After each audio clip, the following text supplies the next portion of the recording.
Coming up tonight on YCN News, Vermont's Bernie Sanders makes it official. Vermont police warn of tainted drugs. And Unity, New Hampshire makes lunchtime fun. For more news, weather, and sports, it's time for YCN News, your local view. Now, your daily digest of the Dartmouth Lake Sunapee region, southern Vermont, and Windsor County. News, sports, weather, and all that is happening in our area.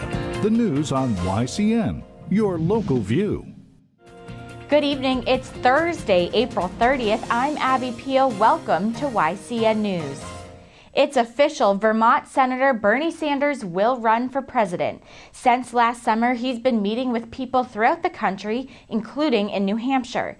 The New Hampshire primary will be his first test of his presidential potential. YCN News will bring you campaign 2016 coverage as it happens.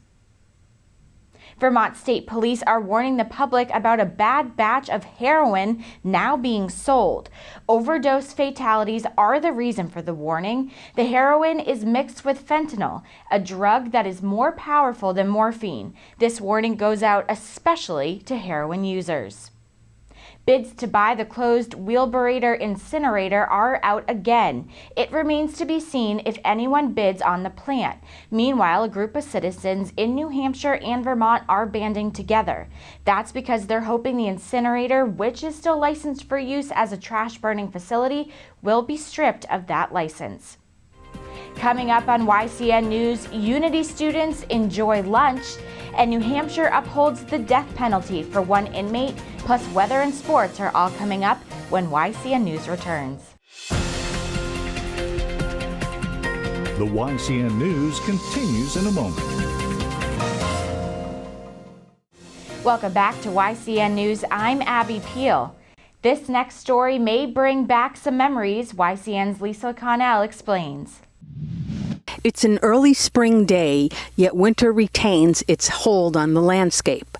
The buzz of collective conversations emanates from students sitting at tables in the school cafeteria. They're taking time to eat, too, enjoying freshly prepared food made from scratch. The new school has a fully functioning commercial kitchen. Chicken soup, berry muffins, and carrot cake so moist it doesn't need frosting are on today's menu.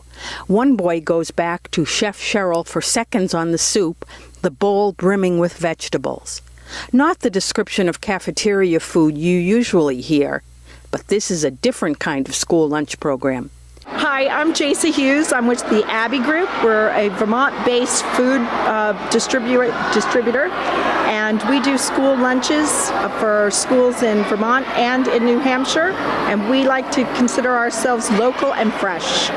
Unity Elementary is one of dozens of schools in Vermont, New York, and New Hampshire that works with the Abbey Group. The Vermont-based company provides nutritious meals to schools in the Northeast.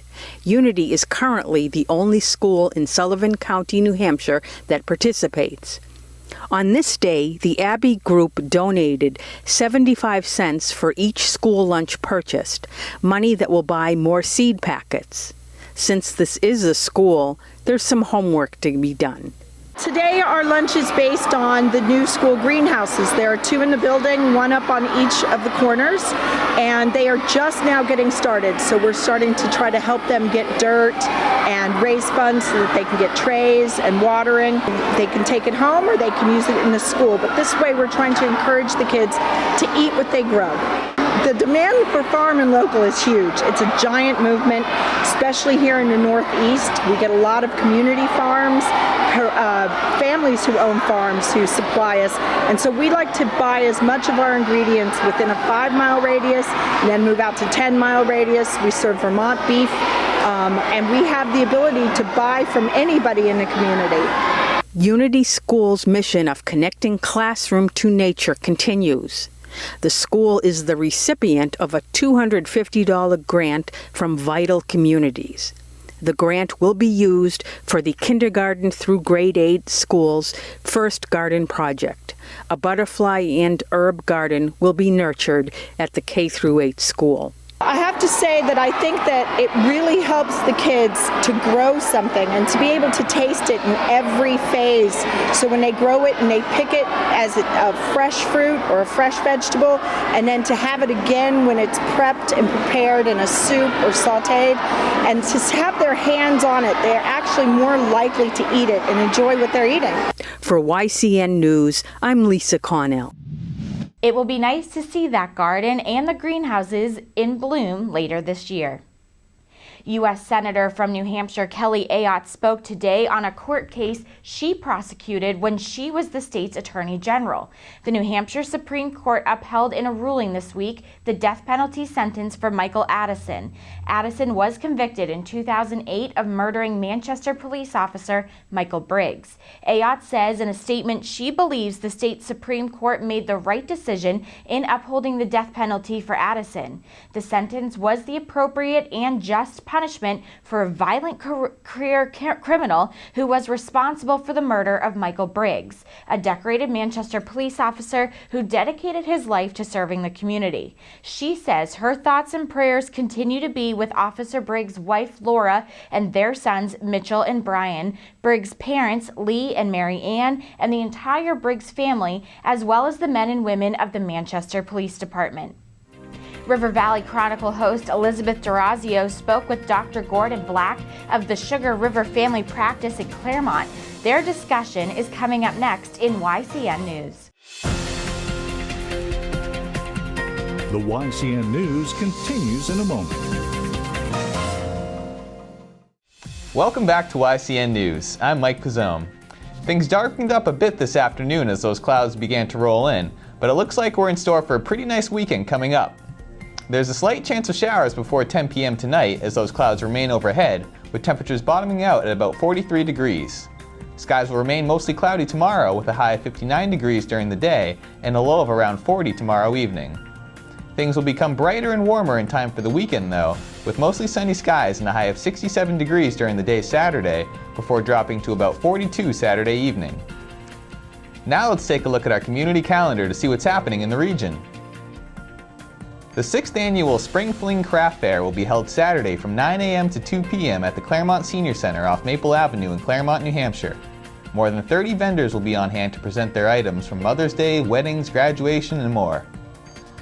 As part of Vermont's 45th annual Green Up Day, organizers in Springfield, Vermont are asking members of the community to meet Saturday at 8 a.m. in the People's United Bank parking lot to plan a day of cleaning.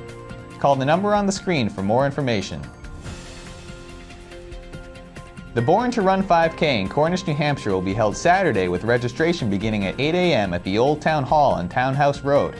There will be a fun run at 9:30 a.m. followed by the 5K at 10. Visit borntorun.org to find out more.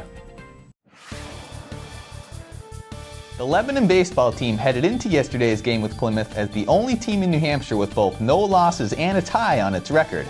That can't be said today though, as the home team was dealt a disappointing loss at the hands of the Bobcats. The Raiders took a 1-0 lead during the bottom of the third inning on a sacrifice fly from Cam Broughton, but the home team surrendered 6 unearned runs a half inning later, paving the way for a 7-3 loss for what was its first defeat of the season.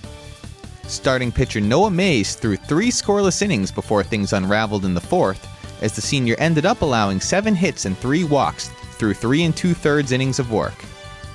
Lebanon crossed the plate with 2 more runs in the bottom of the fourth with help from an RBI single by David Albright, but Plymouth didn't budge further and managed to put an end to the team's 2-game losing streak. The Raiders mustered just 3 hits in all in the contest, with Nate Perkins and Alex Bitley also swinging their way on base. Lebanon did make some nice plays in the field though, despite an uncharacteristically sloppy game defensively, as junior Matthew Sullivan tracked down this pop fly from left, well in foul territory. The Raiders are now 2-1-1 and will try and bounce back from its first loss of the season today when they host Goffstown.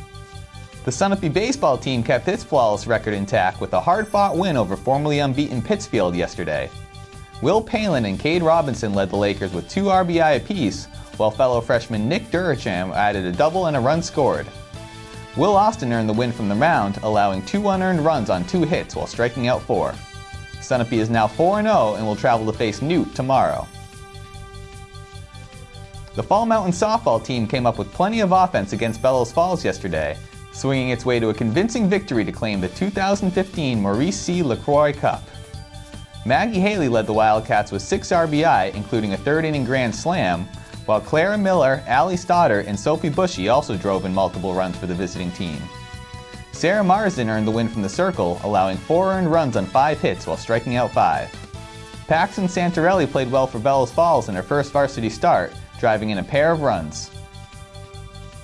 Speaking of grand slams, Jessica Parsons belted 2 home runs, including a first-inning grand slam, and Lexi Hamilton added a granny in the third to help lift the Sunapee softball team to a very one-sided victory over Pittsfield yesterday. Parsons drove in 7 runs when all was said and done, while Hamilton's homer marked her 3rd of the season. Olivia Hamilton and Anna Richardson also went deep for the visiting team, who benefited from a strong effort in the circle from Faith Larpenter. Sunapee is now 4-1 and will travel to play Newt tomorrow. That does it for YCN Sports. I'm Mike Pizzone. Thanks, Mike. Capital Connections host John O'Connor continues his discussion with New Hampshire State Representative Karen Ebel. Please join us for this interview. The YCN News continues in a moment.